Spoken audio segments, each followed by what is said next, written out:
Hey guys, what's going on? It's Kev over here at Uphill Struggle. Figured I'd give you a little video here of a 2011 Chevy Suburban. Very common problem, the driver's side motor mount.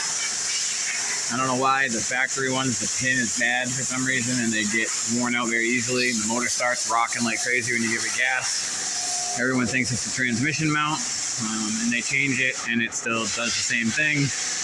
It's not. It's this driver's side motor mount. All data in book time calls for 4 hours. I think it's like 3.5 to do the job because they called to take the driver's tire off, inner fender well out, drive axle, and drop the pumpkin out of the way of the four-wheel drive to get to the bolts easier underneath. But that's retarded. When all you really need to do is, if you have a snap-on flex head extended ratchet, preferably 3/8, half inch might need to be implied if the bolts are very shitty.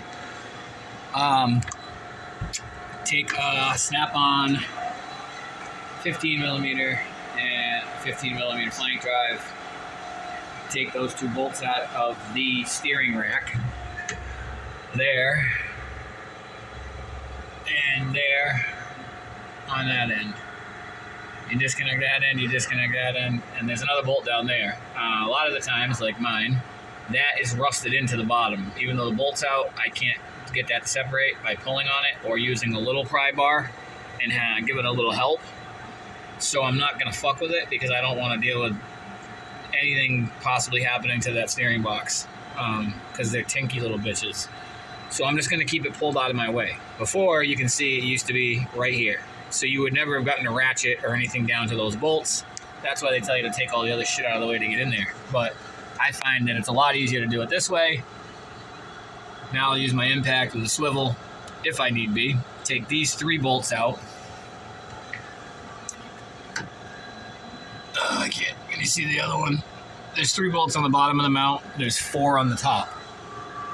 There's 1 on each corner on the top. 1 down there, 1 up here, 1 there, 1 there. But if you have a flex head 3/8 drive, like I said, and an extension, you can get to those bolts easily. Once you undo those 3, you're just going to jack up the motor with a floor jack underneath it. Pick it up about 3 inches because that's what it's going to raise. And then you'll be able to get those bolts a lot easier. You grab those 4, pull the mount out, and we'll stuff this new bad boy in. But you see, this pin right here is the pin that goes bad from the factory. It's a set pin. There's no bolt on it. There's nothing to take it out. That's just the mount rides on that. And they wear out. So you can't really replace just the mount itself, the rubber, or just the pin.